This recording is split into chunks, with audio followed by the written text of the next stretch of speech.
Well, for years, Emirati women have outperformed their male counterparts in higher education. In fact, the ratio is over 3.5 women to every male. But after completing their education, too few women are moving on into the workforce. Now, a new study puts the female unemployment rate at almost double the men's. So why are so few Emirati women going on to get the jobs? Well, Dr. Emilie Rutledge of UAE University recently presented a study examining the role that parents play in getting their daughters work. Well, she joins us now alongside the Acting Director of the Gender and Public Policy Program at the Mohammed bin Rashid School of Government. Welcome to the show. Thank you for joining us. Thank you. Now, I thought this was fascinating. Doctor, I would begin by asking you, now your study that was looking at women, women and men rather, really found that around 3/4 of Emiratis in higher education and women, and yet when it comes to the workforce, only 20% are women. Why do you think that is? Why are we seeing such a big gender gap? Yes, that's right. I think it's, what we believe to be the case is that unlike their male counterparts, national women are basically facing, a limited job availability really, in terms of that, unlike the men, they're able to go into the police force and the military after graduation. Female Emiratis aren't facing those sorts of opportunities. And as a result of that, the majority of them tend to go into higher education. That doesn't necessarily correspond with them being able to secure employment on graduation, of course.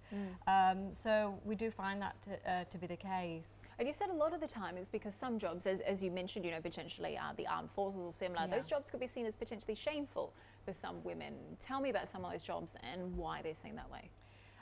Well, I think previous research has shown that to be the case, particularly with regard to whether or not a national can secure public sector employment is the issue really. And certainly we found that with our respondents to us, we surveyed 335 Emirati women, and we found that 80% of those women wanted to secure a public sector job on graduating or in a state-owned enterprise. And we think that that is because of a combination of economic and socio-cultural factors, that they prefer the public sector, and also it's considered to be an appropriate sector for women to work in as well. So certainly having some of those barriers. Ghalia, I want to bring you in here. What's key to changing that?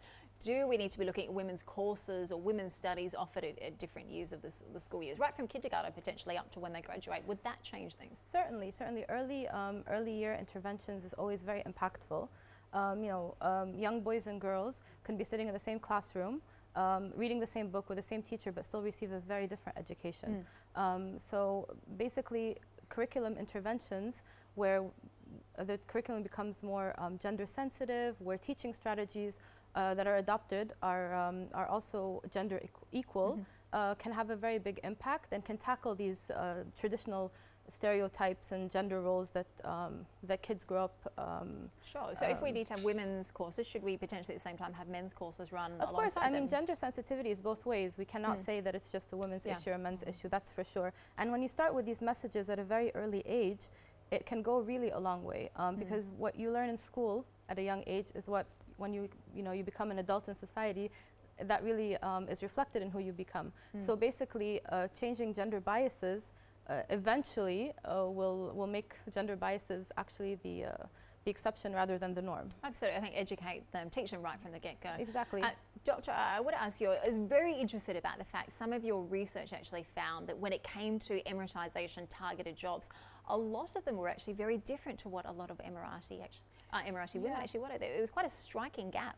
That's right. I mean, we set out to determine whether the jobs that had been considered to be appropriate for national women were those that national women also found attractive and interesting, and we found that they weren't. For example, we found from our sample that national women preferred jobs in, for example, advertising, marketing, retail, beauty care, for example, as opposed to administrative bureaucratic jobs, and also that included the jobs that have been targeted for Emiratisation, such as human resources and banking and finance. Why the gap? I think that partially there are socio-cultural attitudes that perhaps do act to limit the range of vocations that can be considered acceptable for national women, and that's perhaps pushing them more towards the public sector. And may I add also, sorry, there's a disconnect. This shows a disconnect between the policies that are being done and what is actually on the ground. So this is why research is so important, and this is why our, we had Dr. Emilie present this research, and this is what we do at the school, is try to make sure that the policies that the governments implement are really informed by research that actually speaks to so we don't have this gap. Absolutely, it's got to be relatable. Exactly. In fact, I believe a lot so of we're pushing certain policies in terms of nationalization, yet these are not actually the fields that we need. So this is actually an extremely important finding from their research.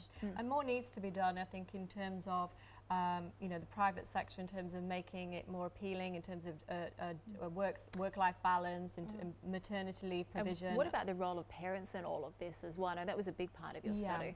We did find that our research showed that there was a positive influence when there was parental support, and we found that it was interesting to note that for those, if fathers are educated at university, that their daughters be more likely to enter the workforce in the future. So the father's more of an influence than the mother when it comes to pushing them forward. Yes, that's right. And also for parents, for respondents, if their parents had worked in the private sector, they were more willing to pursue private sector career paths as well. So in terms of final recommendations, how do we encourage more Emirati women into the workforce, Ghalia? Well, the important thing is to help them with the work-life balance, and I think this is, again, not just an issue for women but also men. The labor market is increasingly globalized here. It's highly competitive, and if systems are not put in place that can support both men and women to balance work and the familial obligations and responsibilities that are put upon us. Doctor, final thought. In terms of those systems being put in place, I want to pick up on that. Maternity leave, for example, work-life balance. What's your thoughts on that? Absolutely, I agree with what Ghalia said. That it's very important that we improve the provision. We have, more institutions providing on-site creches, also breastfeeding facilities as well for women to combine their work with their family responsibilities if they choose to. But I think more importantly as well, fundamentally, policymakers need to make considerable effort to try to normalise private sector career paths for national women in particular, and to address the fact that this concept that the private sector is predominantly the domain of expatriate workers, but on the other hand, a national job seeker is perceived to having failed if they can't secure a public sector job.